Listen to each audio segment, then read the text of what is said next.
3ನೇ ಶ್ಲೋಕ ಮುಂದೆ ಹೇಳ್ತಾ ಇದ್ದೀನಿ. ಶತ್ರುಚ್ಛೈದೈಕ ಮಂತ್ರಂ ಸಕಲಮುಪನಿಷತ್ ವಾಕ್ಯ ಸಂಪೂಜ್ಯ ಮಂತ್ರಂ ಸಂಸಾರೋತ್ತರ ಮಂತ್ರಂ ಸಮುಪಚಿತ್ತಮಸ್ಸಂಗ ನಿರ್ಯಾಣ ಮಂತ್ರಂ ಸರ್ವೈಶ್ವರ್ಯೈಕ ಮಂತ್ರಂ ವ್ಯಸನ ಭುಜಗ ಸಂದಷ್ಟ ಸಂತ್ರಾಣ ಮಂತ್ರಂ ಜಿಕ್ಷ್ವೇ ಶ್ರೀಕೃಷ್ಣ ಮಂತ್ರಂ ಜಪ ಜಪ ಸತತಂ ಜನ್ಮ ಸಾಫಲ್ಯ ಮಂತ್ರಂ. ಎಲೈ ನಾಲಿಗೆಯೇ ಶತ್ರುಗಳ ಗೆಲ್ಲುವ ಪುಣ್ಯ ಮಂತ್ರವಾಗಿಯೂ ಉಪನಿಷತ್ ವಾಕ್ಯಗಳಿಂದ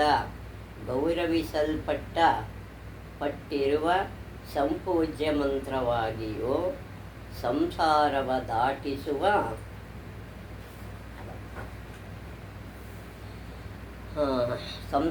ದಾಟಿಸುವ ಮಂತ್ರವಾಗಿಯೂ ದಟ್ಟವಾದ ಅಜ್ಞಾನದ ಕತ್ತಲೆಯನ್ನು ತೊಲಗಿಸುವ ಮಂತ್ರವಾಗಿಯೂ ಸರ್ವೈಶ್ವರ್ಯಗಳ ಕೊಡುವ ಮಂತ್ರವಾಗಿಯೂ ಕೆಟ್ಟ ವ್ಯಸನಗಳೆಂಬ ಹಾವುಗಳಿಂದ ಕಚ್ಚಲ್ಪಟ್ಟವು ಕಾಪಾಡುವ ಮಂತ್ರವಾಗಿಯೂ ಜನ್ಮ ಸಾರ್ಥಕ್ಯವ ಉಂಟು ಮಾಡುವ ಮಂತ್ರವಾಗಿಯೂ ಇರುವ ಶ್ರೀಕೃಷ್ಣ ಮಂತ್ರವ ಯಾವಾಗಲೂ ಜಪಿಸು ಅನ್ನೋ ಸಂದೇಶವನ್ನು ಕುಲಶೇಖರ ಆಳ್ವಾರು ಕೊಟ್ಟಿದ್ದಾರೆ. ವ್ಯಾಮೋಹ ಪ್ರಮೌಷಧಂ ಮುನಿ ಮನೋವೃತ್ತಿ ವೃತ್ತೌಷಧಂ ದೈತ್ಯೇಂದ್ರಿಯಾರ್ತಿಕರೌಷಧಂ ತ್ರಿಭುವನಿ ಸಂಜೀವಿನೈಕೌಷಧಂ ಭಕ್ತಾತ್ಯಂತಹಿತರ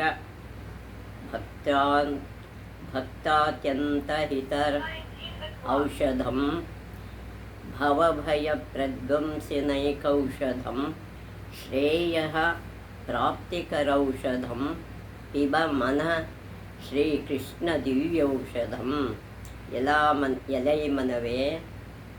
ಎಲ್ಲ ಮನವೇ ಅಜ್ಞಾನವ ಶಾಂತಿಗೊಳಿಸುವ ಔಷಧವು ಮುನಿಗಳ ಮನಸ್ಸಿನ ವೃತ್ತಿಗಳ ಸರಿಯಾದ ದಾರಿಯಲ್ಲಿ ಬಿಡುವ ಔಷಧವು ದೈತ್ಯಶ್ರೇಷ್ಠರಿಗೂ ಸಂಕಟವನ್ನುಂಟು ಮಾಡುವ ಔಷಧವು 3 ಲೋಕವ ಬದುಕಿಸುವ ಮುಖ್ಯವಾದ ಔಷಧವು ಭಕ್ತರಿಗೆ ಅತ್ಯಂತ ಹಿತವನ್ನುಂಟು ಮಾಡುವ ಔಷಧವು ಸಂಸಾರದ ಭಯವ ನಾಶಗೊಳಿಸುವ ಮುಖ್ಯೌಷಧವು ಮುಕ್ತಿಯ ಪಡೆಯಿಸುವ ಔಷಧವೂ ಆಗಿರುವ ಶ್ರೀಕೃಷ್ಣನೆಂಬ ದಿವ್ಯೌಷಧವ ಕುಡಿ. ಇದನ್ನು ಕುಡಿದ್ರೆ ನಮ್ಮ ಆರೋಗ್ಯ ಮನಃಶುದ್ಧಿ ಎಲ್ಲವೂ ಆಗುತ್ತೆ. ಅದನ್ನು ನಾವು ಇದರಿಂದ ಮುಕ್ತಿನ ಪಡಿಬಹುದು ಅನ್ನೋ ಸಂದೇಶವನ್ನು ಆಳ್ವಾರರು ಕುಲಶೇಖರ ಆಳ್ವಾರರು ಹೇಳಿದ್ದಾರೆ. ಮುಂದಿನ ವಿರಾಟ ಪರ್ವವನ್ನು ನೋಡಿ. ನೀವು ವೀಕ್ಷಕರೇ, ನನಗೆ ನೀವು ತುಂಬ ಸಹಾಯ ಮಾಡಬೇಕು. ಎಲ್ಲರೂ ನೋಡ್ತಿದ್ದಾರೆ, ಇನ್ನೂ ಹೆಚ್ಚಿಗೆ ನೋಡಿ ತಮ್ಮನ್ನು ಆಶೀರ್ವದಿಸಿ. ಇನ್ನೂ ಬೇಕಾದಷ್ಟು ಜನ ನೋಡ್ತಿದ್ದೀರಿ, ನೋಡಿ ನಮ್ಮನ್ನು ಇನ್ನು ಹೆಚ್ಚಿನ ಜನಕ್ಕೆ ನೀವು ಸಂದೇಶನ ಕೊಡಿ, ಆಯಿತಾ? ನೀವು ಕೊಡ್ತೀರಿ ಅಂತ ನಾನು ನಂಬಿದ್ದೀನಿ. ಈಗ ಎಷ್ಟೋ ಜನ ನೋಡ್ತಾ ಇದ್ದಾರೆ, ಇನ್ನೂ ಹೆಚ್ಚಿಗೆ ಜನ ನೋಡಲಿ. ಇದು ನಾನು ಈ ಬಗ್ಗೆ ಹೇಳುವಂಥ ವಿಷಯ. ನೋಡ್ತೀರಿ ಅಂತ ನಂಬಿದ್ದೀನಿ. ಹೀಗೆ ನೋಡಿ ನಮ್ಮನ್ನು ಆಶೀರ್ವದಿಸಿ.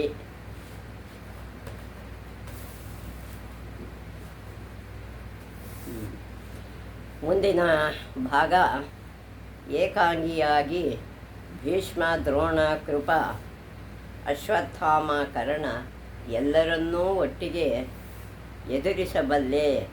ಇಂದ್ರನು ವೃತ್ರನ ಸಂಹರಿಸಿದಂತೆ ನಾನು ಕೌರವರ ನಿಮಿಷ ಮಾತ್ರದಲ್ಲಿ ಕೊಂದು ಗೋವುಗಳ ಬಿಡಿಸಿಕೊಂಡು ಬರುವೆ ಅಂತ ಉತ್ತರ ತನ್ನ ಜಂಬವನ್ನು ಹೇಳ್ಕೊತಾ ಇದ್ದ. ನಾನು ಹೋರಾಡುವುದನ್ನು ನೋಡಿ ಜನರು ಅರ್ಜುನನೇ ಬಂದಿರುವನೋ ಎಂದುಕೊಳ್ಳಬೇಕು. ಯುದ್ಧ ಮಾಡ್ತೀನಿ ಮಾಡಿದರೆ ಹಾಗೆಯೇ ಯುದ್ಧ ಮಾಡುವೆ. ಬೇಗನೆ ನನಗೆ ಯೋಗ್ಯನಾಗುವಂತಹ ಸಾರಥಿಯ ಗೊತ್ತು ಮಾಡಿ ಎಂದನು. ನನಗೊಬ್ಬ ಸಾರಥಿ ಬೇಕು, ಅದು ನನಗೆ ಗೊತ್ತು ಮಾಡಿ. ಅಲ್ಲಿದ್ದ ಸ್ತ್ರೀ ಸಮೂಹದಲ್ಲಿ ದ್ರೌಪದಿಯೂ ಇದ್ದಳು. ಅಲ್ಲಿ ಸ್ತ್ರೀ ಸಮೂಹದಲ್ಲಿ ದ್ರೌಪದಿ ಇರ್ತಾಳೆ. ಉತ್ತರ ಕುಮಾರನ ಅತಿರೇಕದ ಆತ್ಮಪ್ರಶಂಸೆಯ ಅವಳಿಗೆ ತಡೆಯದಾಯಿತು. ಅತಿಯಾಗಿ ಪ್ರಶಂಸೆ ಮಾಡ್ಕೊಳ್ತಾ ಇದ್ದ ಇವಳಿಗೆ ತಡ್ಕೊಳಕ್ಕಾಗಲಿಲ್ಲ. ಅವಳ ಕೋಪವು ಕಂಡು ಅರ್ಜುನನು ನಕ್ಕನು. ಅವಳ ಕೋಪ ನೋಡಿ ಅರ್ಜುನ ನಗ್ತಾನೆ. ಉಪಾಯದಿಂದ ಅವಳ ಬೇರೆಯಾಗಿ ಸಂಧಿಸಿ, ನಿನ್ನ ಕೋಪವ ಮೆಚ್ಚಿದೆ ನನ್ನ ರಾಣಿ, ನಿನ್ನ ಕೋಪ ನನಗೆ ಗೊತ್ತಿದೆ. ನೀನೇನು ಮಾಡು, ರಾಜಕುಮಾರಿ ಉತ್ತರೆಯ ಬಳಿಗೆ ಹೋಗಿ, ಈ ಬೃಹನ್ನಳೆಯು ಕಾಂಡವದಹನ ಕಾಲದಲ್ಲಿ ಅರ್ಜುನನು ಇಂದ್ರನ ಎದುರಿಸಿದಾಗ ಅವನಿಗೆ ಸಾರಥಿಯಾಗಿದ್ದಳು ಅಂತ ಹೇಳು. ಅಂದರೆ ಇಂದ್ರನ ಜೊತೆ ಸಾರಥಿಯಾಗಿದ್ದ ಅರ್ಜುನನ ಜೊತೆ ಹೋರಾಡುವಾಗ ಈ ಬೃಹನ್ನಳೆ ಕರಿ ಅಂತ ಹೇಳು ಅಂತ ಹೇಳ್ತಾಳೆ ಎಂದು ಹೇಳಿ, ಈ ಬೃಹನ್ನಳೆಯ ಹಿರಿಮೆಯ ತಿಳಿಸು. ಈ ಬೃಹನ್ನಳೆಯ ಅವಳ ಬಗ್ಗೆ ನೀನು ಸ್ವಲ್ಪ ಹೇಳು, ಆಗ ಅವಳಿಗೆ ಗೊತ್ತಾಗುತ್ತೆ. ಅವಳು ಹೋಗಿ ಉತ್ತರ ಕುಮಾರನಿಗೆ ಹೇಳಿ ನನ್ನ ಸಾರಥಿಯನ್ನಾಗಿ ಮಾಡಿಕೊಳ್ಳಲು ಸೂಚಿಸಲಿ, ನನ್ನನ್ನು ಸಾರಥ್ಯ ಮಾಡಿಕೊಳ್ಳಿ ಅಂತ ಅವನ ತಂಗಿಗೆ ಹೇಳು. ಮುಂದೇನಾಗುವುದೆಂದು ನೋಡೋಣ ಎಂದನು. ದ್ರೌಪದಿಯು ಹಾಗೆಯೇ ಮಾಡಿದಳು. ಉತ್ತರೆಗೆ ಬಹಳ ಸಂತೋಷವಾಯಿತು. ಅವಳು ಸೋದರನ ಬಳಿ ನಡೆದು, ಬೇಗನೆ ಯುದ್ಧಕ್ಕೆ ಸಿದ್ಧನಾಗು, ನಾನು ನಿನಗೆ ಸಾರಥಿಯ ಹುಡುಕಿದ್ದೇನೆ. ನಮ್ಮ ಬೃಹನ್ನಳೆ ಒಳ್ಳೆಯ ಸಾರಥಿ ಎಂದು ಸೈರಂಧ್ರಿ ಹೇಳುತ್ತಾಳೆ. ಸೈರಂಧ್ರಿ ಹೇಳಿದಾಳೆ ಬೃಹನ್ನಳೆ ಒಳ್ಳೆಯ ಸಾರಥಿ ಅಂತ ಎಂದು ಅವಸರ ಮಾಡಿದಳು ಅಂತ ಆತರ ಪಡಿಸ್ತಾಳೆ. ಬೇಗ ಸಿದ್ಧ ಆಗು, ಗೋಗಳನ್ನು ಬಿಡಿಸ್ಕೊಂಡು ಬಾ ಅಂತ. ಉತ್ತರನು ಸೈರಂಧ್ರಿಯ ಕರೆಸಿದನು. ಅವಳು ಅವನೆದುರು ಬೃಹನ್ನಳೆಯ ಶೌರ್ಯವ ಹೊಗಳಿದಳು. ಆದರೆ ರಾಜಕುಮಾರನು ಬೃಹನ್ನಳೆ ನಪುಂಸಕಳು, ಅವಳು ಹೆಣ್ಣು ಅಲ್ಲ ಗಂಡು ಅಲ್ಲ, ನಪುಂಸಕಳು, ಅವಳನ್ನು ಹೇಗೆ ನಾನು ಸಾರಥ್ಯ ಪಡ್ಕೊಳ್ಳಿ ಅಂತ ಬೇರೆ ರಾಗ ಎಳೀತದೆ. ಅಂಥವಳ ಸಾರಥಿಯನ್ನಾಗಿ ಮಾಡಿಕೊಂಡರೆ ಜನ ಏನಂದಾರು, ಜನ ನನ್ನನ್ನು ಏನಂತಾರೆ, ನನ್ನ ಪ್ರತಿಷ್ಠೆಗೆ ಅದು ಕಡಿಮೆಯಲ್ಲವೇ, ನನ್ನ ಪ್ರತಿಷ್ಠೆಗೆ ಅದು ತುಂಬ ಅವಮಾನ ಅಲ್ವಾ ಅಂತ ಯೋಚನೆ ಮಾಡ್ತಾನೆ. ಯುದ್ಧ ಮಾಡುವ ಯೋಚನೆಯನ್ನೇ ಬಿಡುವುದು ಒಳ್ಳೆಯದು ಎನ್ನಲು ಸೈರಂಧ್ರಿಯು, ನೀನೆನ್ನುವುದು ಸರಿ, ನೀನನ್ನೋದು ಸರಿ, ಆದರೆ ಇಂತಹ ತುರ್ತು ಪರಿಸ್ಥಿತಿಯಲ್ಲಿ ಈ ಸಣ್ಣ ಸಂಗತಿಗಳನ್ನೆಲ್ಲ ಪರಿಗಣಿಸಬಾರದು, ಈ ಸಣ್ಣ ವಿಷಯಗಳನ್ನೆಲ್ಲ ಮನಸ್ಸಿಗೆ ತಗೋಬಾರ್ದು. ನೀನೀಗ ಹೊರಡು, ನಿನ್ನ ತಂದೆ ಯುದ್ಧಕ್ಕೆ ಕೆರಳಿರುವಾಗ ನೀನು ಯೋಗ್ಯ ತಂದೆಯ ಯೋಗ್ಯ ಮಗನಂತೆ ವರ್ತಿಸಬೇಕು. ಒಳ್ಳೆಯ ತಂದೆ ಮಗನಾಗಿ ನೀನು ಒಳ್ಳೆತನದಲ್ಲಿ ವರ್ತಿಸಬೇಕು. ಬೇಗನೆ ಬೃಹನ್ನಳೆಯ ಕರೆಸಿಕೋ ಎಂದಳು. ಬೃಹನ್ನಳೆಯ ಕರೆಸಿಕೋ ಅಂತ ಹಿಂಜರಿದರೆ ಉತ್ತರೆಯನ್ನೊಳಗೊಂಡು ಎಲ್ಲ ಸ್ತ್ರೀಯರು ತನ್ನ ಹೇಡಿ ಎನ್ನುವರು. ಉತ್ತರ ಕುಮಾರಿ ನನ್ನ ತಂಗಿ ಸೇರಿಕೊಂಡ್ರು ಎಲ್ಲರೂ ಹೆಂಗಸರು ನನ್ನ ಹೇಳಿ ಅಂತ ಅಂದ್ಕೊಳ್ತಾರೆ ಎಂದು ರಾಜಕುಮಾರನಿಗೆ ಅರಿವಾಯಿತು. ಅವನು ಬೃಹನ್ನಳೆಯ ಕರೆಸಿದನು. ನಾಚಿಕೆಯಿಂದ ಬಿದ್ದು ಹೋಗುವಂತೆ ಹೆಜ್ಜೆಯಿಡುತ್ತಾ ಅರ್ಜುನನು ಅಲ್ಲಿಗೆ ಬರಲು, ಉತ್ತರನು ಇಂದ್ರನಿಗೆ ಮಾತಲಿಯಾದ ಕೃಷ್ಣನಿಗೆ ದಾರುಕನು, ದಶರಥನಿಗೆ ಸುಮಂತನು ಇದ್ದಂತೆ ನೀನು ಅರ್ಜುನನಿಗೆ ಸಾರಥಿಯಾಗಿದ್ದೆ. ನೀನು ಅರ್ಜುನನಿಗೆ ಇಂತಿಂಥವರ ಇದ್ದ ಹಾಗೆ ಸಾರಥಿಯಾಗಿದ್ದೆ ಎಂದು ಸೈರಂಧ್ರಿ ಹೇಳುತ್ತಾಳೆ. ಈಗ ನೀನು ಕೌರವರ ಎದುರಿಸಲು ಹೋಗಲಿರುವ ನನಗೆ ಸಾರಥ್ಯ ಮಾಡಬೇಕು. ನಾನು ಕೌರವರ ಜೊತೆ ಹೊರಡಕ್ತಾ ಇದ್ದೀನಿ ಯುದ್ಧ ಮಾಡೋಕ್ಕೆ, ನನಗೆ ಸಾರಥಿ ಆಗಬೇಕು ನೀನು ಅಂತ ಹೇಳ್ತಾನೆ. ಬೇಗನೆ ಸಿದ್ಧಳಾಗು ಎನ್ನನು. ಅರ್ಜುನನು ನಾಚಿಕೆಯಿಂದ ನಕ್ಕು, ನಾನು ನೃತ್ಯವನ್ನೇ ಸಂಗೀತವನ್ನು ಬಲ್ಲೆಯಷ್ಟೇ, ಯುದ್ಧವ ನಾನರಿಯೇ, ಯುದ್ಧ ನನಗೆ ಗೊತ್ತಿಲ್ಲ, ನಾನು ಹೇಗೆ ತಾನೇ ನಿನಗೆ ನೆರವಾಗಬಲ್ಲೆ ಅಂತ ಹೇಳ್ತಾನೆ. ನಾನು ಏನು ಗೊತ್ತಿಲ್ಲ ನನಗೆ, ನಾನೇನು ಸಹಾಯ ಮಾಡಬಲ್ಲೆ ಎನ್ನಲು ಉತ್ತರನು, ಈ ವಿನಯದ ನುಡಿಗಳಿಗೆ ಹೀಗೆ ಕಾಲವಲ್ಲ, ಈ ವಿನಯಕ್ಕೆ ಕಾಲ ಅಲ್ಲ ಇದು, ಬೇಗನೆ ಸಿದ್ಧಳಾಗು ಅಂತ ಈ ಕ್ಷಣವೇ ನಾವು ರಣರಂಗಕ್ಕೆ ಹೊರಡಬೇಕು ಎಂದು ಅವಸರಿಸಿದನು. ಆ ಥರ ಮಾಡ್ತಾಯಿದ್ದೆ, ಬೇಗ ಹೋಗೋಣ ಅಂತ. ಉತ್ತರೆಯು ಸೂರ್ಯನಂತೆ ಹೊಳೆಯುತ್ತಿದ್ದ ಕವಚವೊಂದನ್ನು ತಂದಳು. ಕವಚ, ಅದು ಯುದ್ಧದಲ್ಲಿ ಕವಚ ಹಾಕ್ಕೊಳ್ತಾರೆ, ಅದನ್ನು ತಂದು ಕೊಡ್ತಾಳೆ. ಅರ್ಜುನನು ಅದನ್ನು ಹಿಂದು ಮುಂದಾಗಿ ಹಾಕಿಕೊಳ್ಳುವಂತೆ ನಟಿಸಿ ಎಲ್ಲರ ನಗೆಗೆ ಕಾರಣನಾದನು. ಏನೋ ನನಗೆ ಹಾಕೊಳ್ಳೋಕ್ಕೆ ಬರೋಲ್ಲ ಅಂತ ನಟಿಸ್ತಾನೆ. ಎಲ್ಲರೂ ನಕ್ಬಿಡ್ತಾರೆ. ಆವಾಗ ಉತ್ತರ ಕುಮಾರನೇ ಅದನ್ನು ಅವನಿಗೆ ಸರಿಯಾಗಿ ತೊಡಿಸಬೇಕಾಯಿತು. ಸರಿಯಾಗಿ ಕವಚನ ಹಾಕ್ತಾನೆ. ಅರ್ಜುನನಿಗೆ ಬೇಕಾದದ್ದು ಅದೇ ಆಗಿತ್ತು, ಅದೇ ಅವನಿಗೂ ಬೇಕಿತ್ತು. ದೊರೆಯೇ, ಈಗ ನಾನು ಸಿದ್ಧನಾಗಿರುವೆ, ನಾನೀಗ ಸಿದ್ಧನಾಗಿದೆ, ನೀನು ಹೇಳಿದಲ್ಲಿಗೆ ಕರೆದೊಯ್ಯುವೆ. ನೀನು ಏಕಾಂಗಿಯಾಗಿ ಕೌರವರನ್ನು ಎದುರಿಸುವುದನ್ನು ನೋಡಲು ನನಗೆ ತವಕವಾಗಿದೆ. ಕೌರವರ ಜೊತೆ ನೀನು ಯುದ್ಧ ಮಾಡೋದನ್ನು ನಾನು ನೋಡಬೇಕು, ನಡೆ ಹೋಗೋಣ ಎಂದನು. ಎಲ್ಲರೂ ಅವರನ್ನು ಪ್ರೀತಿಯಿಂದ ಬೀಳ್ಕೊಟ್ಟರು. ರಥವು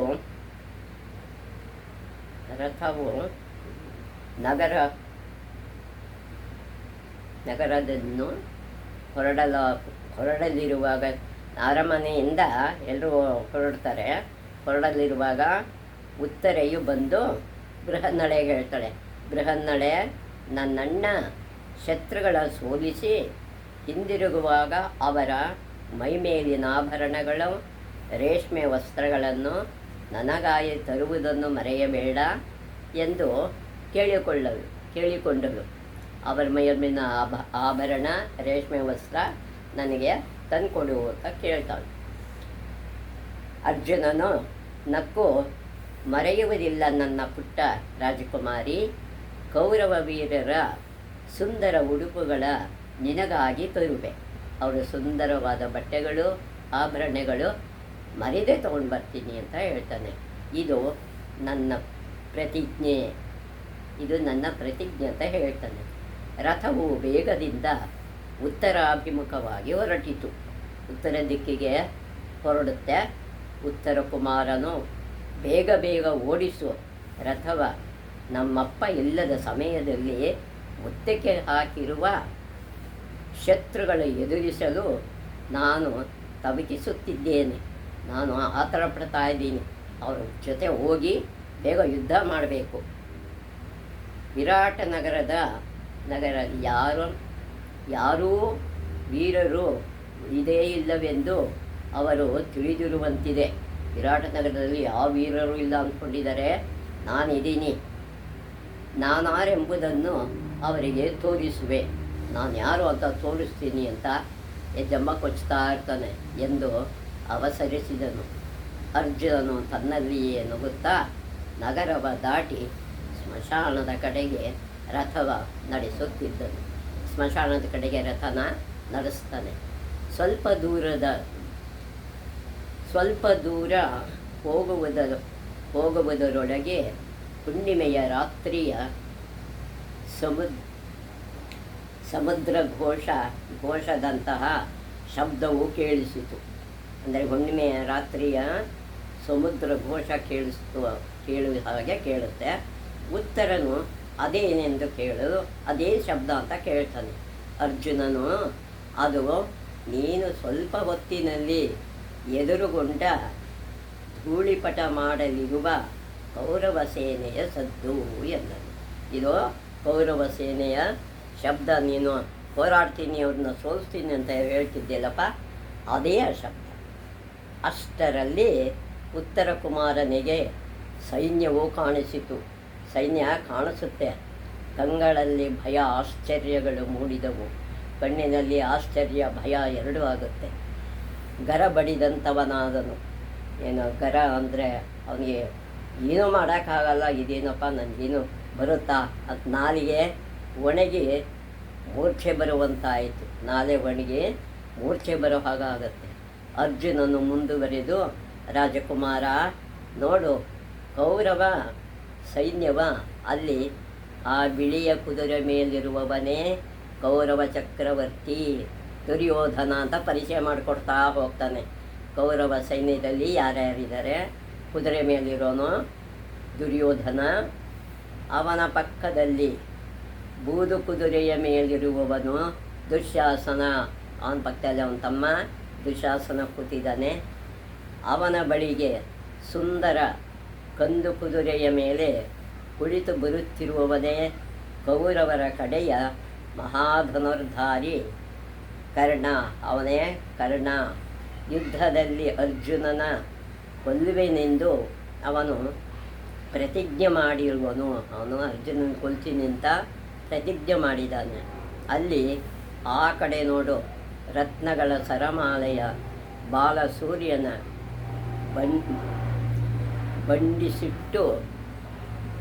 ಬಚ್ಚಿಟ್ಟುಕೊಂಡಿರುವಂತೆ ಪ್ರಕಾಶಿಸುತ್ತಿರುವ ಕಿರೀಟವ ಧರಿಸಿರುವವನೇ ಭೀಷ್ಮನು. ಈ ರೀತಿ ಅವನು ರತ್ನಮಾಲೆ ಧರಿಸಿದ್ದಾನೆ, ಅವನೇ ಭೀಷ್ಮ. ಅವನ ಪಕ್ಕದಲ್ಲಿರುವವನೇ ಕೌರವ ಪಾಂಡವರ ಗುರುವಾದ ದ್ರೋಣನು. ಅವನ ಬಳಿ ಇರುವವನು ಅವನ ಮಗ ಅಶ್ವತ್ಥಾಮ. ಅವನ ಹಣೆಯಲ್ಲಿನ ಮಣಿಯ ಪ್ರಕಾಶವು ಇಲ್ಲಿಗೂ ಕಾಣಿಸುತ್ತಿರುವುದು ನೋಡಿ, ಇಲ್ಲಿಗೆ ಕಾಣಿಸ್ತಾ ಇದೆ ಅವನ ತಲೆಯಲ್ಲಿ ಇರುವಂಥ ಮಣಿ. ಅವನು ಅರ್ಜುನನಿಗಿಂತಲೂ ಒಂದು ಕೈ ಮೇಲು. ಇವರೆಲ್ಲರ ಏಕಾಂಗಿಯಾಗಿ ಎದುರಿಸುವವರಲ್ಲಿ ನೀನೇ ಮೊದಲಿಗನು. ನೀನು ಇವರನ್ನೆಲ್ಲ ಎದುರಿಸೋದಲ್ಲಿ ಮೊದಲೇ ಪಂಕ್ತಿಯಲ್ಲಿ ಇರೋ ನೀನೇ. ಬಾ ಬೇಗ ರಣರಂಗಕ್ಕೆ ಹೋಗೋಣ ಎಂದು ವಿವರಿಸಿದನು. ಉತ್ತರ ಕುಮಾರನು ಸೈನ್ಯವನ್ನೊಮ್ಮೆ ನೋಡಿದನು. ಸೈನ್ಯವನ್ನು ಒಂದು ಸಲ ನೋಡ್ತಾನೆ. ಅವನ ನರಮಂಡಲ ಸ್ತಬ್ಧವಾಯಿತು. ಅವನಿಗೆ ಮೈ ನಡುಕ ಬಂದಿರುತ್ತೆ, ನರಗಳೆಲ್ಲ ನಿಂತು ಹೋಗುತ್ತೆ. ಮೊಣಕಾಲುಗಳು ನಡುಗತೊಡಗಿದವು. ಮೊಣಕಾಲು ಮಂಡಿಗಳೆಲ್ಲ ನಡುಗ್ತಾ ಇರುತ್ತೆ. ಬೆವತನು ತಕ್ಷಣ ಭಯದಿಂದ ಬೆವರ್ತಾನೆ. ಅರ್ಜುನನ ಕಡೆ ನೋಡಿ ಕಣ್ಣೀರು ತುಂಬಿಕೊಂಡು, ಸೈನ್ಯವ ನೋಡಿ ನನಗೆ ಹೆದರಿಕೆಯಾಗಿದೆ, ಸೈನ್ಯವನ್ನು ನೋಡಿ ನನಗೆ ಹೆದರಿಕೆ ಆಗಿದೆ, ನಾನು ಯುದ್ಧ ಮಾಡಲ್ಲ ಅಂತಾನೆ. ಕೌರವ ವೀರರ ನೋಡಿ ನನ್ನ ಧೈರ್ಯ ಹುಡುಗಿ ಹೋಗಿದೆ. ನನ್ನ ಧೈರ್ಯ ನನಗಿಲ್ಲಪ್ಪ, ಇವಾಗ ನಾನು ಯುದ್ಧ ಮಾಡಲ್ಲ. ಅವರು ಒಬ್ಬೊಬ್ಬರೇ ದುರ್ಜಯರು, ಅವರು ಅಸಾಧ್ಯರು, ಎಲ್ಲರನ್ನೂ ಗೆಲ್ತಾರೆ. ಈ ಮಹಾವೀರರ ಬಾಲಕದ ನಾನು ಹೇಗೆ ತಾನು ಎದುರಿಸಬಲ್ಲೆ? ಬಾಲಕನಾದ ನಾನು ಇವರನ್ನು ನಾನು ಹೇಗೆ ಎದುರಿಸಬಲ್ಲೆ? ಈ ಭಯಾನಕ ಸೈನ್ಯವ ನೋಡಿದರೆ ಇಂದ್ರನೂ ಹೆದರಿಯಾನು. ಇಂದ್ರ ಕೂಡ ಹೆದರ್ಕೊತಾನೆ ಈ ಸೈನ್ಯ ನೋಡಿದ್ರೆ. ನನ್ನ ಶರೀರ ಉರಿಯುತ್ತಿದೆ, ನನ್ನ ಶರೀರ ಉರಿತಾ ಇದೆ, ಚೇತನ ಹೊರಟು ಹೋಗುತ್ತಿದೆ, ನನ್ನ ಶಕ್ತಿನೇ ಇಲ್ಲ. ನನ್ನಪ್ಪ ತ್ರಿಗರ್ತರ ಹೊರುವುದಕ್ಕೆಂದು ಸೋಲಿಸುವುದಕ್ಕೆಂದು ಸೈನ್ಯವನ್ನೆಲ್ಲ ತೆಗೆದುಕೊಂಡು ಹೋಗಿದ್ದಾರೆ. ಅವರು ಹೋರಾಡೋದಕ್ಕೆ ನಮ್ಮ ಸೈನ್ಯ ಎಲ್ಲ ತಗೊಂಡು ಹೋಗ್ಬಿಟ್ಟಿದ್ದಾರೆ. ಉಳಿದಿರುವವನು ನಾನೊಬ್ಬ ಅರಮನೆಯಲ್ಲಿ ಉಳ್ಕೊಂಡಿದ್ದೀನಿ. ಕೌರವರನ್ನು ಹೇಗೆ ಎದುರಿಸಲಿ ಪುಣ್ಯಾತ್ಮ? ಅಥವಾ ತಿರುಗಿಸು, ಅಯ್ಯೋ ತಿರುಗಿಸಪ್ಪ, ಅರಮನೆಗೆ ಹೊರಟೋಗೋಣ, ಕ್ಷೇಮವಾಗಿ ಊರಿಗೆ ಹೋಗಿ ಸೇರಿಕೊಳ್ಳೋಣ, ಕ್ಷೇಮವಾಗಿ ನಗರಕ್ಕೆ ಹೋಗಿ ಸೇರಿಕೊಳ್ಳೋಣಪ್ಪ, ನಾನು ಬರೋಲ್ಲ. ಇನ್ನೊಂದು ಕ್ಷಣ ಇಲ್ಲಿದ್ದರೆ ನಾನು ಮೂರ್ಛೆ ಹೋಗುವುದು ಖಂಡಿತ. ನಾನಂತೂ ಮೂರ್ತಿಗೆ ಹೋಗ್ಬಿಡ್ತೀನಿ, ನನಗೆ ಅದ್ರಿಗೆ ಬೇಡಪ್ಪ, ನಾನು ಬರಲ್ಲ ಅಂತಾನೆ ಎಂದು ಬೇಡಿಕೊಳ್ಳಲಾರಂಭಿಸಿದನು. ಅವನನ್ನು ಕೇಳ್ಕೊತಾನೆ. ಅರ್ಜುನನು ನಕ್ಕು, ಎಲ್ಲ ಕೆಲವೇ ಕ್ಷಣಗಳ ಮುಂಚೆ ಆದಷ್ಟು ಬೇಗ ರಣರಂಗಕ್ಕೆ ಕರೆದುಕೊಂಡು ಹೋಗು ಎನ್ನುತ್ತಿದ್ದೆಯಲ್ಲ, ಇದು ಕೆಲವು ಕ್ಷಣಗಳ ಹಿಂದೆ ಬೇಗ ಕರ್ಕೊಂಡು ಹೋಗು ಅಂತೈತೆ. ರಾಜಕುಮಾರ, ಕೌರವರ ಕಂಡು ಹೆದರಬೇಡ, ಕೌರವರ ಕಂಡು ನೀ ಹೆದರಬೇಡ. ಅವರು ಕಾಣುವಷ್ಟು ವೀರರಲ್ಲ, ಕಂಡಷ್ಟು ಅವರೇನು ವೀರರೇನಲ್ಲ. ಅವರನ್ನು ನೀನು ಸುಲಭವಾಗಿ ನೀನು ಸೋಲಿಸಬಹುದು. ಅವರ ನಡುವೆ ರಥವ ಕೊಂಡೊಯ್ಯುತ್ತೇನೆ, ಅವರ ಸೈನ್ಯದ ಮಧ್ಯೆ ನಾನು ರಥ ತಗೊಂಡು ಹೋಗ್ತೀನಿ. ನೀನು ವೀರಪುತ್ರ, ಕೀಚಕನ ಅಳಿಯ, ನೀನು ಕೀಚಕನ ಸೋದಳಿಯ, ನೀನು ಅವನ ಶೌರ್ಯ ನಿನ್ನಲ್ಲೂ ಇದೆ, ಅವನ ಶೌರ್ಯ ನಿನ್ನಲ್ಲೂ ಇದೆ. ಎದೆಗೆಡಬೇಡ ಅಷ್ಟೇ. ಅಂತೆ ಎಷ್ಟೇ ಕಷ್ಟ ಎದುರಾದರೂ ಒಂದೊಂದನ್ನೇ ಎದುರಿಸುತ್ತಾ ಮಾಡಿದರೆ ಎಲ್ಲವೂ ನಿವಾರಿಸಬಹುದು. ಒಂದು ಕಷ್ಟನ ಎದುರಿಸ್ತಾ ಹೋಗ್ತಾ ಇದ್ದರೆ ಎಲ್ಲ ಕಷ್ಟಗಳು ನಾವು ಎದುರಿಸಬಹುದು. ಇದರಿಂದ ನಿನಗೆ ದೊಡ್ಡ ಕೀರ್ತಿ ಬರುವುದು, ಇದರಿಂದ ನಿನಗೆ ಕೀರ್ತಿ ಬರುತ್ತೆ. ನೀನು ನಿನ್ನ ತಂಗಿ ಮತ್ತು ಉಳಿದ ಹೆಂಗೆಳೆಯರ ಎದುರಿಗೆ ಹೇಳಿದನ್ನ ಮಾತು ಸ್ಮರಿಸಿಕೊ. ಈಗ ಹೇಳಿಯಂತೆ ಹಿಂದಿರುಗಬೇಡ.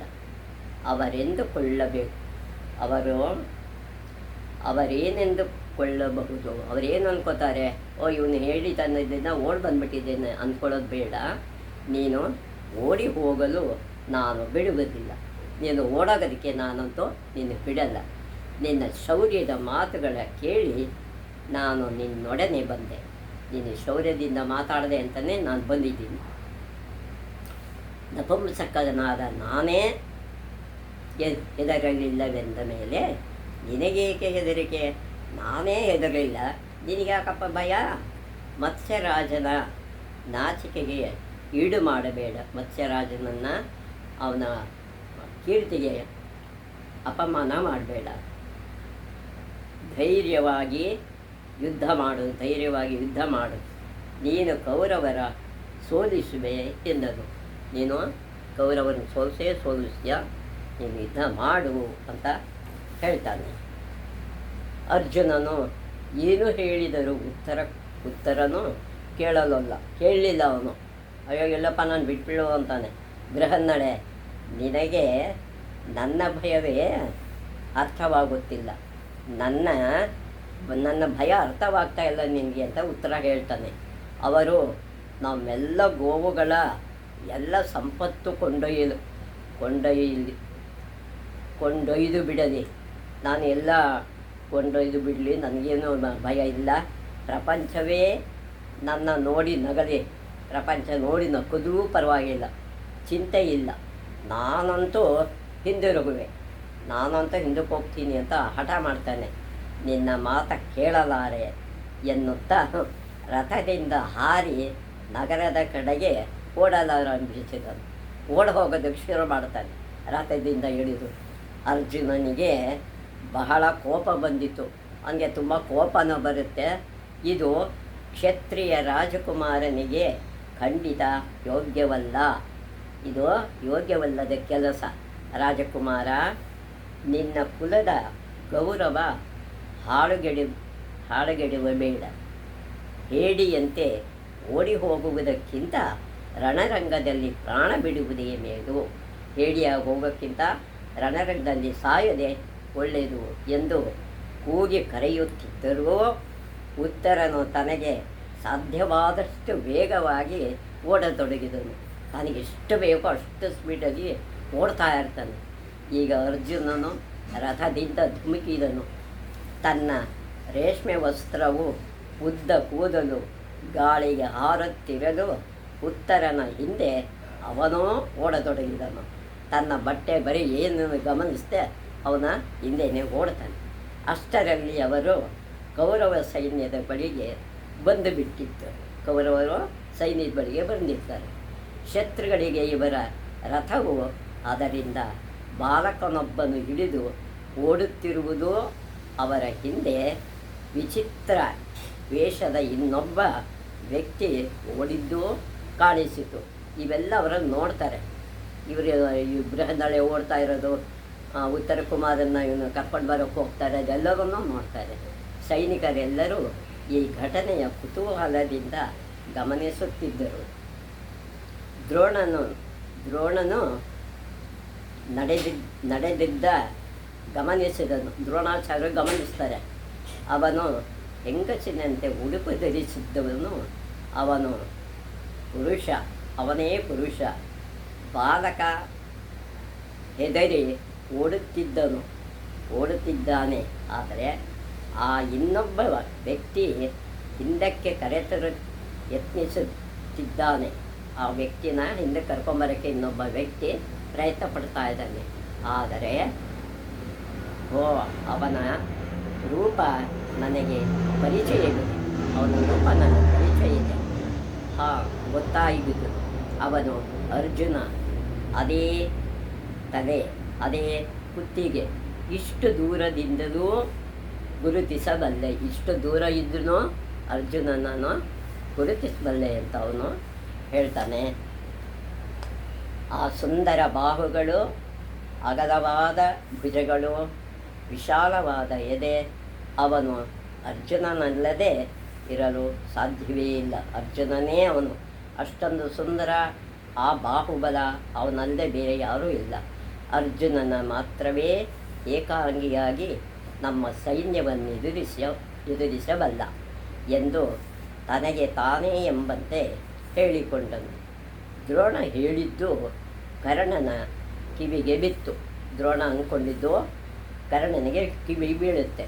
ಅವನು ವಿರಾಟನ ಸೈನ್ಯವೆಲ್ಲ ಸುಶರ್ಮನು ಎದುರಿಸಲು ಹೋಗಿರಲು ಈ ರಾಜಕುಮಾರನೊಬ್ಬ ಉಳಿದಿದ್ದಾನೆಂದು ತೋರುತ್ತದೆ. ಎಲ್ಲರೂ ಹೋದಾಗೆ ಈ ರಾಜಕುಮಾರ ಮಾತ್ರ ಉಳಿದಿದ್ದಾನೆ. ಅವನೇ ನಪುಂಸಕನೊಬ್ಬನ ಸಾರಥಿಯನ್ನಾಗಿ ಮಾಡಿಕೊಂಡು ಬಂದಿರಬೇಕು. ಅವನೇ ನಪುಂಸಕನ ಸಾರಥಿಯಾಗಿ ಮಾಡ್ಕೊಂಡು ಬಂದಿದ್ದಾನೆ. ಇಲ್ಲಿ ಬಂದು ನಮ್ಮ ಸೈನ್ಯವು ನೋಡಿ ಬಾಲಕನ ಎದೆ ಒಡೆದಿರಬೇಕು. ಅದಕ್ಕೆ ಓಡುತ್ತಿರುವನು. ನಪುಂಸಕನಿಗೆ ಅವನಿಗಿಂತಲೂ ಹೆದರಿಕೆಯಾಗಿರಬೇಕು. ಈ ನಪುಂಸಕ ಬೃಹನ್ನಳೆಗೆ ನಮ್ಮ ಸೈನ್ಯ ನೋಡಿ ಹೆದರಿಕೆ ಆಗಿರಬೇಕು. ಅದರಿಂದಲೇ ಅವನು ಇನ್ನೂ ವೇಗವಾಗಿ ಓಡುತ್ತಿರುವನು. ಇಲ್ಲಿ ಅರ್ಜುನನ ಹೆಸರೇಕೆ ಬರಬೇಕು, ಅರ್ಜುನನ ಹೆಸರೇಕೆ ಬರಬೇಕು, ನಾ ಕಾಣೆ ಅಂತ ಅಂದ್ಕೋತಾನೆ ಕರ್ಣ. ಕೃಪನು ಅವನು ಅರ್ಜುನನೇ ನೋಡುತ್ತಿರು.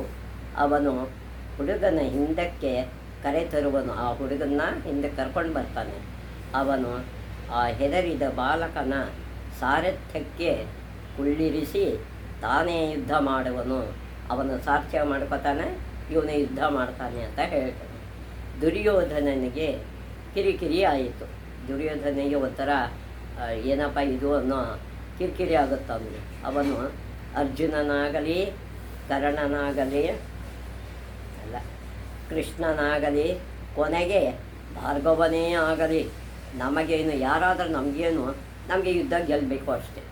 ಅವನು ನನ್ನನ್ನೀಗ ಎದುರಿಸಲಾರ. ಯಾರಾದರೂ ನನ್ನನ್ನು ಎದುರಿಸೋಕ್ಕಾಗಲ್ಲ. ಸ್ತ್ರೀ ವೇಷದಿಂದ ಬಂದಿರುವ ಅವನು ಯಾರೇ ಆಗಿದ್ದರೂ ಯುದ್ಧಕ್ಕೆ ಬಂದರೆ ನನ್ನ ಚೂಪಾದ ಬಾಣಗಳಿಂದ ಸಾಯುವುದು ಖಂಡಿತ ಎಂದನು ದುರ್ಯೋಧನ. ನನ್ನ ಜೊತೆ ಯುದ್ಧ ಮಾಡಿ ಅವನು ಸಾಯ್ತಾನೆ. ಇಷ್ಟರಲ್ಲಿ ಅರ್ಜುನನು ಉತ್ತರನ ತಲೆಗೂದಲಿನಿಂದ ಹಿಡಿದನು. ತಲೆ ಕೂದಲ ಹಿಡಿದು ಜುಟ್ಟನ್ನು ಹಿಡ್ಕೊಂಡು ಅವನಷ್ಟೇ ಎಷ್ಟೇ ಬೇಡಿದರೂ ಬಿಡಲಿಲ್ಲ. ಏನು ಬೇಡ್ಕೊಂಡ್ರೂ ಬಿಡಲಿಲ್ಲ. ರಥವನ್ನು ಎಳೆದುಕೊಂಡು ಬಂದು, ನೀನು ಓಡಿ ಹೋಗಕೂಡದು, ನೀನು ಓಡೋಗಬಾರ್ದು, ನೀನು ಸಾರಥ್ಯ, ನೀನು ರಥ ಓಡಿಸು, ನಾನು ಯುದ್ಧ ಮಾಡ್ತೀನಿ ಅನ್ನೋ ಅಭಯವನ್ನು ಕೊಡ್ತಾನೆ. ನಿನಗೆ ಯುದ್ಧ ಮಾಡಲು ಭಯವಾಗಿದ್ದರೆ ನನಗೆ ಸಾರಥಿ ಯಾವುದು, ನಾನು ಯುದ್ಧ ಮಾಡುತ್ತೇನೆ, ನನ್ನ ನಂಬು ನಾನು ನಿನ್ನ ರಕ್ಷಿಸುತ್ತೇನೆ. ನನ್ನನ್ನು ನಂಬು, ನಿನ್ನನ್ನು ನಾನು ರಕ್ಷಣೆ ಮಾಡ್ತೀನಿ. ನಾನಿಲ್ಲಿರುವವರೆಗೂ ನಿನಗೇನು ಅಪಾಯವಾಗದು. ನಿನಗೇನು ಅಪಾಯವಾಗದಂತೆ ನಾನು ನಿನಗೆ ರಕ್ಷಣೆ ಕೊಡ್ತೀನಿ. ನೀನು ಕ್ಷತ್ರಿಯನೆಂಬುದನ್ನು ಮರೆಯಬೇಡ. ಯುದ್ಧರಂಗದಲ್ಲಿ ಓಡಿ ಹೋಗಕೂಡದು, ಯುದ್ಧರಂಗದಿಂದ ಓಡಬಾರದು ಎಂದು ಅವನ ಭಯವ ಹೋಗಲಾಡಿಸಿದನು. ನಿರ್ವಾಹವಿಲ್ಲದೆ ಉತ್ತರನು ಸಾರಥಿಯಾಗಬೇಕಾಯಿತು. ಈಗ ಅರ್ಜುನನಿಗೆ ತನ್ನ ಗಾಂಧೀವ ಹಾಗೂ ಅಪೂರ್ಣೆ ಗಾಂಧೀವಿ ಹಾಗೂ ಅಕ್ಷಯ ತುಡಿರಗಳ ಅಗತ್ಯ ಬಿದ್ದಿತು. ಈ ಹಿಂದೆ ಅಲ್ಲಿಟ್ಟಿದ್ರಲ್ಲ ಆ ಯುದ್ಧಗಳ ಸಾಮಾನುಗಳು ಅವನಿಗೆ ಬೇಕಾಗಿತ್ತು. ಉತ್ತರ ಕುಮಾರನಿಗೆ ಹೇಳಿ ರಥವ ತಮ್ಮ ಆಯುಧಗಳನ್ನಿಟ್ಟಿದ್ದ ಶಮಿ ವೃಕ್ಷದ ಕಡೆಗೆ ನಡೆಸಿದನು. ರಥ ಅಲ್ಲಿಗೆ ತಗೊಂಡು ನಡಿಯಪ್ಪ ಅಂತಾರೆ. ಇತ್ತ ಕೌರವ ಸೈನ್ಯದಲ್ಲಿ ಅಪಶಕನಗಳು ಕಾಣತೊಡಗಿದವು. ಅವರಿಗೆ ಅಪಶಕನಗಳು ಕಂಡುಬರುತ್ತೆ. ದ್ರೋಣನು ಭೀಷ್ಮನಿಗೆ ಸಂಕೇತ ಭಾಷೆಯಲ್ಲಿ ರಥದಲ್ಲಿರುವವನು ಅರ್ಜುನನೇ ಅಂತ ಹೇಳ್ತಾರೆ, ಇದು ಖಂಡಿತ ಎಂದು ತಿಳಿಸಿದನು. ಅದೇ ಸಂಕೇತ ಭಾಷೆಯಲ್ಲಿ ಭೀಷ್ಮನು ನನಗರ್ಥವಾಯಿತು, ಆತಂಕ ಬೇಡ. ರಾಜಸಭೆಯಲ್ಲಿ ಆ ದಿನ ನಾವು ನಿಗದಿಪಡಿಸಿದ ಕಾಲ ಕಳೆದು ಹೋಯಿತು. ಅವತ್ತು ನಾವು ನಿಗದಿ ಮಾಡಿದಂತೆ ಕಾಲ ಮುಗಿದೋಗಿದೆ. ಪಾಂಡವರಿಗಿನ್ನೂ ಭಯವಿಲ್ಲ. ಅಂದೇ ನನಗೆ ಗೊತ್ತಿತ್ತು, ದುರ್ಯೋಧನ ಪಾಠ ಕಲಿಯಲಿ ಎಂದು ನಾನು ಹೇಳಲಿಲ್ಲ. ಪಾಂಡವರು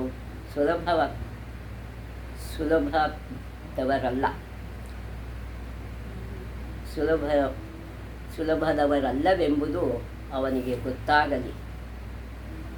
ಮುಂಬರುವ ದೊಡ್ಡ ದುರಂತವ ಅದು ತಪ್ಪಿಸಿದರೂ ತಪ್ಪಿಸಬಹುದು ಎಂದನು. ಈಗ ಮುಕ್ತ ಮನಸ್ಸಿನಿಂದ ದ್ರೋಣನು ದುರ್ಯೋಧನ ರಥದಲ್ಲಿರುವವನು ಅರ್ಜುನನೆಂಬುದು ಖಂಡಿತ. ವೇಷಾಂತರದಲ್ಲಿದ್ದರೂ ನಾನು ಅವನನ್ನು ಗುರುತಿಸಬಲ್ಲೆ. ನನ್ನ ಲೋಕೈಕ ವೀರನಾದ ಅರ್ಜುನನ 13 ವರ್ಷಗಳ ನಂತರ ನೋಡುತ್ತಿದ್ದೇನೆ ಎನ್ನುತ್ತಿದ್ದಂತೆ ಮುದುಕನ ಕಣ್ಣುಗಳಿಂದ ಆನಂದ ಬಾಷ್ಪಗಳು ಉದುರಿದವು. ಅವ್ರ ಕಣ್ಣಲ್ಲಿ ನೀರು ಬರುತ್ತೆ, ಆನಂದ ಬಾಷ್ಪ ಆಗುತ್ತೆ. ಎಂಥ ಶಿಷ್ಯ ಇದ್ದವು. ಅರ್ಜುನನ ಹೊಗಳಿಕೆಯ ಕೇಳಿ ಕರ್ಣನಿಗೆ ಸಿಟ್ಟು ಬಂದಿತ್ತು. ಅರ್ಜುನನ ಹೊಗಳ್ತಿದ್ದಾರಲ್ಲ ಈ ದ್ರೋಣರು ಅಂತ. ಆಚಾರ್ಯ, ನೀನು ಯಾವಾಗಲೂ ಅರ್ಜುನನನ್ನೇ ಕೀರ್ತಿಸುವೆ, ಅರ್ಜುನನನ್ನೇ ಹೊಗಳ್ತಾ ಇರ್ತೀಯ. ಅವನು ನನಗಾಗಲಿ ಯುವರಾಜನಿಗಾಗಲಿ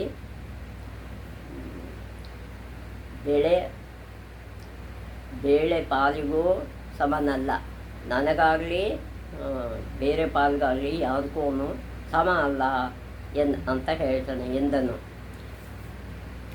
ದುರ್ಯೋಧನನು ಅವನು ಅರ್ಜುನನಾಗಿದ್ದರೆ ನಮ್ಮ ಉದ್ದೇಶ ನೆರವೇರಿದಂತೆಯೇ.